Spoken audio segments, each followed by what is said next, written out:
अस्सलाम वालेकुम दोस्तों, क्या हाल है? ठीक ठाक? या के सब खैरियत से होंगे। मैं हूं आपका दोस्त सलाउद्दीन शेख, आपके चैनल के साथ let's go with Salauddin Sheikh. और आज की जो वीडियो है भाई, ये इतनी कीमती है कि मेरे ख्याल से मैं अगर कोई ज़हीन या अच्छा एजेंट होता तो शायद ये वीडियो ना बनाता। यानी कि अक्लमंद होता, खुदगर्ज होता, तो मुझे वीडियो बनानी नहीं चाहिए थी।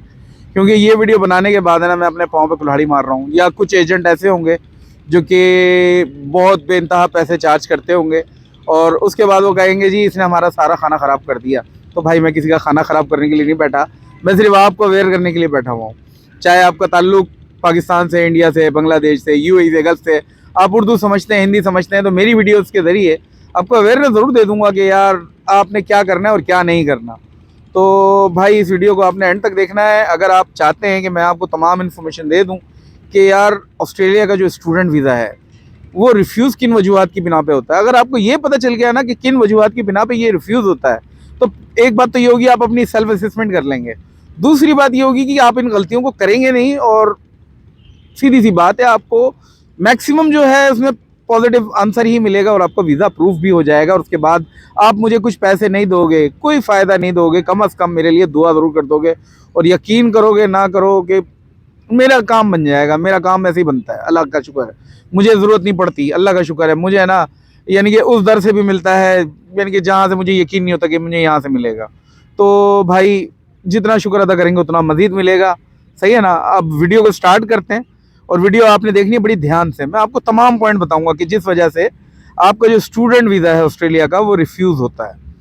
तो सबसे पहली जो मुझे मेन चीज़ नज़र आई है जो वीज़ा रिफ्यूज़ होने की, वो है आपका गैप। आपका जो एजुकेशन गैप है ना, वो बहुत ज़्यादा मायने रखता है। अगर आपका एजुकेशन गैप है, कोई फ़र्क नहीं पड़ता, आपका 5 साल का, 4 साल का गैप है ऑस्ट्रेलिया का, यानी कि आपने पाकिस्तान से, इंडिया से या किसी भी रीजन से आपने 2019 में, 18 में आपने एजुकेशन कंप्लीट की, उसके बाद कोई वजूहत रही, आपने तालीम मुकम्मल नहीं की या छोड़ दी और आपने कहा जी मुझे रिज्यूम करना है, पढ़ना है, तो उस सूरत में गैप जो होता है वो जस्टिफाई करना भी बहुत ज़रूरी होता है।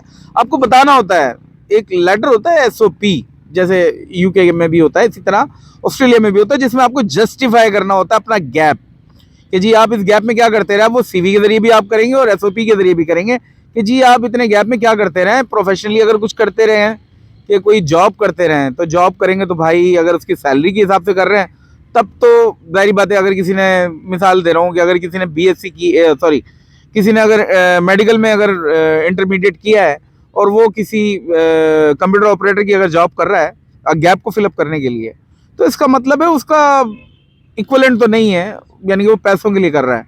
जब वो पैसों के लिए काम कर रहा है तो फिर वो फिजिबल नहीं है स्टडी अब्रॉड के लिए, यानी कि वो ऑस्ट्रेलिया में स्टडी के एक्सपेंसेस को बेयर नहीं कर सकता, यानी कि वो हमसे झूठ बोल रहा है, उसका इरादा कुछ और है।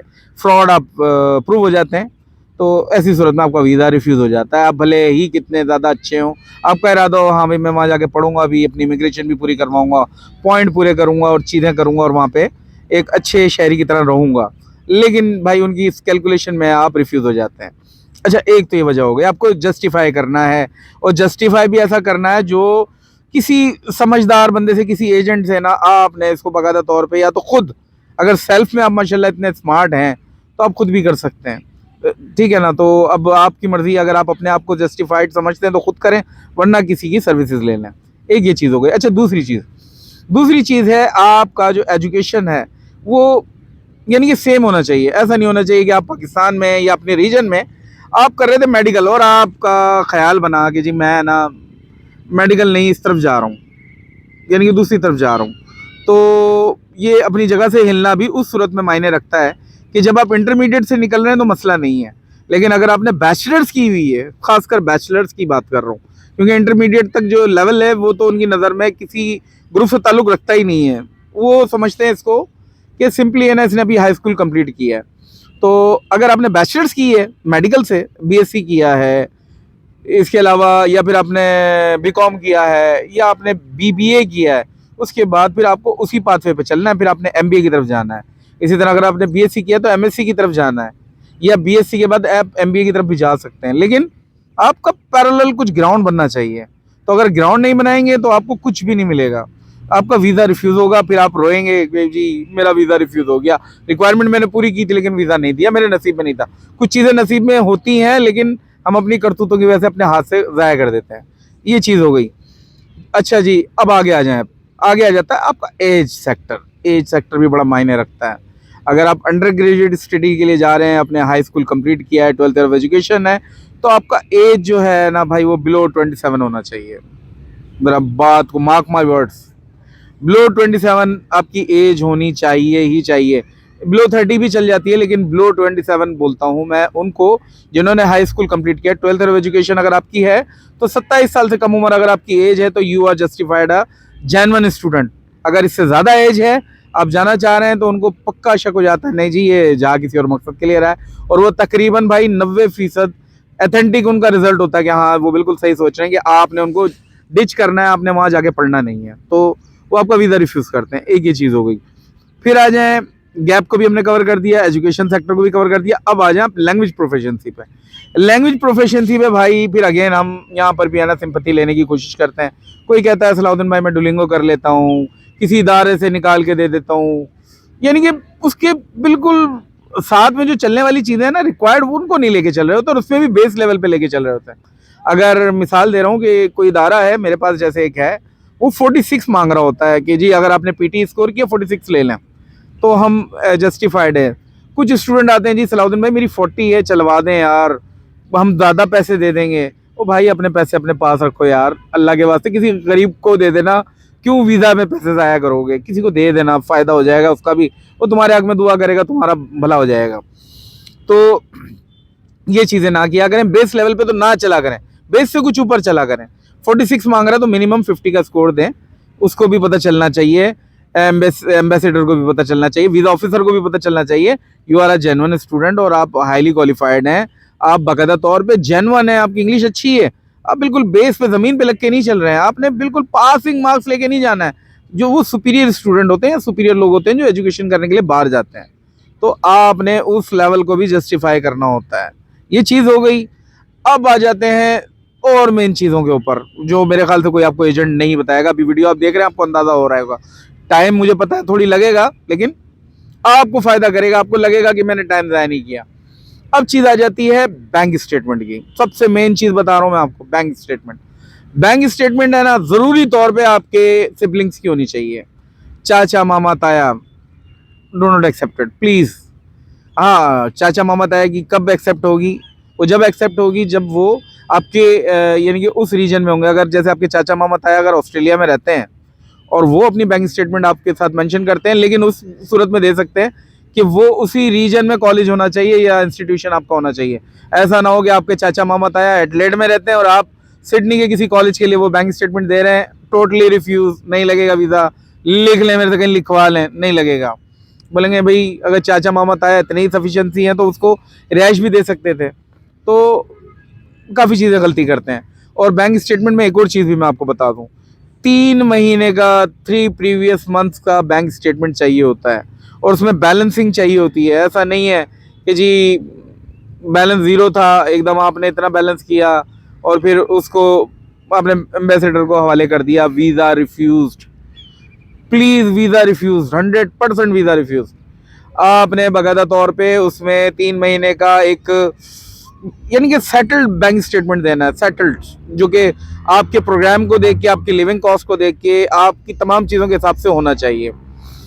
तो ये चीज़ें आपको जब पता चलेंगी जब आप बाकायदा तौर पे किसी एक हाईली क्वालिफाइड या फिर एक सर्टिफाइड एजेंट से काम करवाएंगे, वो आपको तमाम चीज़ें बताएगा क्योंकि वो पैसे ही इसी चीज़ के लेता है। तो ये चीज़ें हो गई। अब आ जाते हैं एक बहुत ही मेन चीज़ के ऊपर जिसका शायद आपको पता भी नहीं होगा। वो है जी, आप जो बैंक स्टेटमेंट देते हैं ना, आपके फादर का जो भी है, जैसे अगर आपके फादर हैं या आपके ब्रदर हैं या आप खुद हैं, तो आपके पास है ना भाई उसका प्रूफ होना चाहिए कि आप टैक्स पेयर हैं, एनटीएन है आपके पास, या फिर कम से कम ये फंड्स कहाँ से आते हैं आपके पास, उसका कोई प्रूफ होना चाहिए। कहीं से किराया आता है या कहीं से किस मद में प्रॉफिट आता है, कोई पेट्रोल पंप है आपका, कोई ज़रूरी ज़मीन है आपकी, आपके पास उसका प्रूफ होना चाहिए। अगर प्रूफ आप जस्टिफाई नहीं करेंगे तो उनकी नज़र में होता है ब्लैक मनी। हमारे यहाँ तो ब्लैक मनी का कॉन्सेप्ट उनके यहाँ नहीं है, क्योंकि उनको सहूलतें मिलती हैं तो वो ब्लैक मनी का कॉन्सेप्ट नहीं आता। तो भाई ये चीज़ भी प्रूवन करना बेहद ज़रूरी है। अगर आप प्रूवन नहीं करेंगे तो वो भाई इन चीज़ों को पसंद नहीं करते, आपने प्रूफ करना ही करना है। तो भाई ये चीज़ें भी बहुत ज़रूरी हैं आपका वीज़ा लगने में, स्टूडेंट वीज़ा लगने में। वो बाकायदा तौर पे ऊपर से लेके नीचे तक तमाम चीज़ों को वो देख रहे होते हैं। तो ये तमाम पॉइंट मैंने कवर किए हैं। अभी एक मज़ीद पॉइंट भी है जो मेरे जहन से थोड़ा सा मिसिंग हो रहा है। मैं कह रहा हूँ यार टाइम ज़रा लग रहा है आप लोगों का, वो टाइम आपका नहीं लगना चाहिए। एसओपी के हवाले से मैं आपको बता रहा हूँ, जो एसओपी आप बनाते हैं ना, उसके अंदर आपने अपना फ्यूचर प्लान भी देना होता है। फ्यूचर प्लान क्या देना होता है, एसओपी पे मैं पूरी की पूरी वीडियो बनाऊंगा भाई इंशाल्लाह। अब जो मैं वीडियो बनाऊंगा एसओपी पे बनाऊंगा, क्योंकि अगर मैं एसओपी के बारे में बताने बैठा तो मेरे ख्याल से वीडियो आपके आधे घंटे से ऊपर चली जाएगी और फिर देखने वाले के लिए भी सरदर्द होगी। मैं नहीं चाहता मेरे जो माशाल्लाह मुझसे मोहब्बत करते हैं वो कहेंगे सलाउद्दीन भाई ने यार सरदर्द दे दिया कि आधे घंटे की वीडियो देखनी है। तो भाई एसओपी का कॉन्सेप्ट बहुत लंबा है, इसको मैं डिटेल बताऊंगा, ठीक है? तो आपको समझ में भी आएगा। फ़ायदा होना चाहिए, दवा ऐसी दो जो काम करे। मैंने सिर्फ इसलिए नहीं आपको इन्फॉर्मेशन देनी कि बस जी मैंने पहुंचा दी इन्फॉर्मेशन, लोग मुझे फ़ोन करें, कांटेक्ट करें, सलाउद्दीन भाई मेरा लगवा दें, मेरा लगवा दें। भाई मुझसे रब्ता जब करें जब आपका दिल तसल्ली में हो कि जो ये बंदा बकवास कर रहा है, बात कर रहा है, ये अथेंटिक है, ये हमारा काम करेगा और ये जेन्युइन है। अगर आपका दिल मानता है, इस्तिखारा कराएं, घर वालों से मालूमात करें, इंटरनेट के ज़रिए बाकायदा तौर पे मेरी इन्फॉर्मेशन को चेक करें। इसके अलावा आप ये देखें सलाउद्दीन भाई जो बातें बता रहे हैं ये वाकई जेन्युइन है या फिर सिर्फ ऐसे ही ये बात कर रहा है। तो भाई मैं जो भी बात करता हूँ ना बाकायदा तौर पे इसको रीड आउट करता हूँ, इमिग्रेशन पॉलिसीज़ पढ़ता हूँ, वीज़ा पॉलिसीज़ पढ़ता हूँ, इंस्टीट्यूशन पॉलिसीज़ पढ़ता हूँ, फिर रिगार्डिंग पाकिस्तान, इंडिया, बांग्लादेश जो भी इनकी पॉलिसी होती है उसको पढ़ता हूँ, फिर वीडियोस को बनाता हूँ। और जो जेन्युइन मेरा एक्सपीरियंस चल रहा होता है, क्योंकि मेरे पास अल्हम्दुलिल्लाह केसेस आ रहे होते हैं, तो उसके हिसाब से मैं आपको बता रहा होता हूँ। तो भाई आई होप कि आपको वीडियो पसंद आई होगी। अगर मेरी इस वीडियो के मुतालिक कोई आपको चीज़ अच्छी लगी है तो भाई ज़रूर लाइक भी कीजिएगा और शेयर कर दीजिएगा अगर मेरी इन्फॉर्मेशन आपको अच्छी लगी है। और मज़ीद क्या जानना चाहते हैं, कोई चीज़ ऐसी है जो मैं पॉइंट कवर नहीं कर पाया, तो वो अगर मुझसे व्हाट्सएप पे पूछेंगे या पॉइंट्स की सूरत में पूछेंगे मैं बता दूंगा। लेकिन भाई कोई ऐसी चीज़ मत पूछिएगा, मेरा दिल दुखता है जो मैं वीडियो में कवर कर देता हूँ लेकिन आप मुझे फ़ोन करके पूछते हैं। चलें जी, इंशाल्लाह ज़िंदगी रही तो फिर आपसे मुलाकात होगी, तब तक के लिए अल्लाह हाफ़िज़।